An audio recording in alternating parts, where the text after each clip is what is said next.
प्रणाम दर्शकों, आज हम महाभारत के एक ऐसे पात्र से मिलवाते हैं जिसका बलिदान और त्याग भारतवर्ष कभी नहीं भूलेगा। उनका नाम है देवी हिडिंबा। आइए जानते हैं कि देवी हिडिंबा का महाभारत में क्या पात्र था, कहाँ रहती थी और क्या थी, और आज वो जगह कहाँ पर है। महाभारत काल में वनवास के समय जब पांडवों का घर लाक्षागृह जला दिया गया था तो विदुर के परामर्श पर वे वहां से भागकर एक दूसरे वन में गए। आज वहां कुल्लू मनाली नाम की जगह है जहां पीली आंखों वाला हिडिंब राक्षस अपनी बहन हिडिंबा के साथ एक गुफा में रहता था।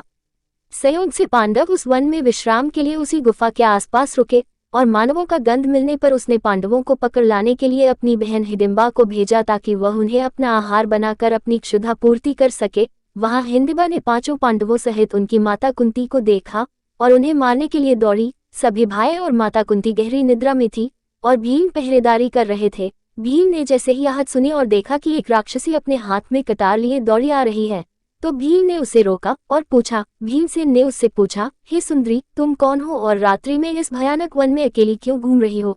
भीम के प्रश्न के उत्तर में हिडिंबा ने कहा, हे नरश्रेष्ठ, मैं हिडिंबा नाम की राक्षसी हूँ। हिडिंबा, हे मानव, मैं देवी नहीं राक्षसी हूँ। मैं नर मांस खाती हूँ। मेरे भाई ने मुझे भोजन ढूंढने के लिए भेजा है। ये मेरा राक्षसी धर्म है कि मैं आप सबको मारकर भोजन की व्यवस्था करूं। भीम सोचते हुए कि अगर मैं युद्ध करूंगा तो स्त्री से युद्ध करना शोभा नहीं देता और मेरे भाइयों और माता की नींद में भी खलल पड़ेगा।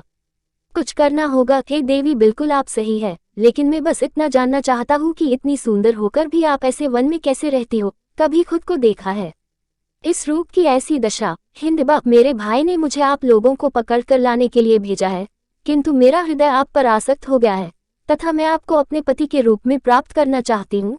मेरा भाई हिडिंब बहुत दुष्ट और क्रूर है, किंतु मैं इतना सामर्थ्य रखती हूँ कि आपको उसके चंगुल से बचाकर सुरक्षित स्थान तक पहुँचा सकूं। भीम इस तरह से उसको समझाते और बहलाते हैं और हिडिंबा भी भीम की बातों और रूप पर मोहित हो जाती है।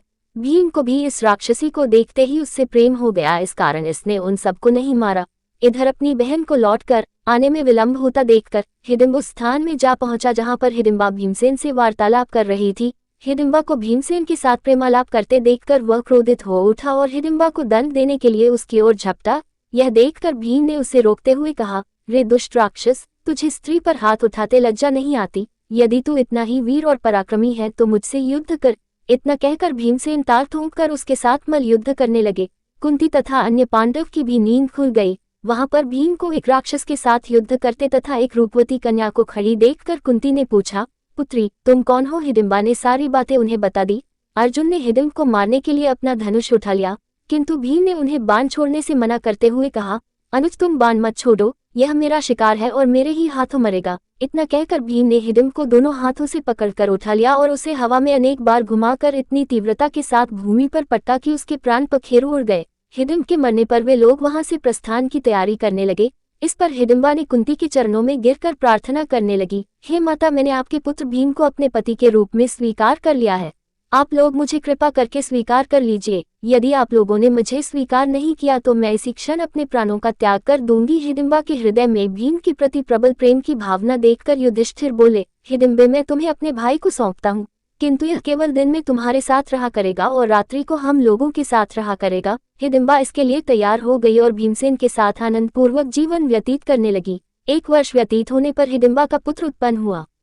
उत्पन्न होते समय उसके सिर पर केश उत्कच न होने के कारण उसका नाम घटोत्कच रखा गया। वह अत्यंत मायावी निकला और जन्म लेते ही बड़ा हो गया। हिडिंबा ने अपने पुत्र को पांडवों के पास ले जाकर कहा, यह आपके भाई की संतान है, अतः यह आप लोगों की सेवा में रहेगा। इतना कहकर हिडिंबा वहां से चली गई। घटोत्कच श्रद्धा से पांडवों तथा माता कुंती के चरणों में प्रणाम करके बोला, अब मुझे मेरे योग्य सेवा बताएं। उसकी बात सुनकर कुंती बोली, तू मेरे वंश का सबसे बड़ा पौत्र है, समय आने पर तुम्हारी सेवा अवश्य ली जाएगी। इस पर घटोत्कच ने कहा, आप लोग जब भी मुझे स्मरण करेंगे मैं आप लोगों की सेवा में उपस्थित हो जाऊंगा। इतना कहकर घटोत्कच वर्तमान उत्तराखंड की ओर चला गया। हिडिंबा ने महाभारत के युद्ध में अपने पुत्र घटोत्कच एवं नाती बर्बरीक का बलिदान कर दिया और खुद अकेले जंगल में जीवन व्यतीत किया। आज कहाँ है वो हिडिंबा देवी की गुफा या मंदिर? हिडिंबी देवी मंदिर, जिसे हिडिंबा मंदिर के रूप में भी जाना जाता है, उत्तर भारत के हिमाचल प्रदेश के एक पहाड़ी स्टेशन मनाली में स्थित है। यह हिडिंबी देवी को समर्पित एक प्राचीन गुफा मंदिर है। हिडिंबा और भीम की कहानी जो आज भी जीवित है। नवरात्रि के दौरान देश भर में सभी हिंदू देवी दुर्गा की पूजा करते हैं, लेकिन मनाली के लोग हिडिंबा देवी की पूजा करते हैं। मंदिर के बाहर लोगों की कतार देखी जा सकती है। लेकिन नवरात्रि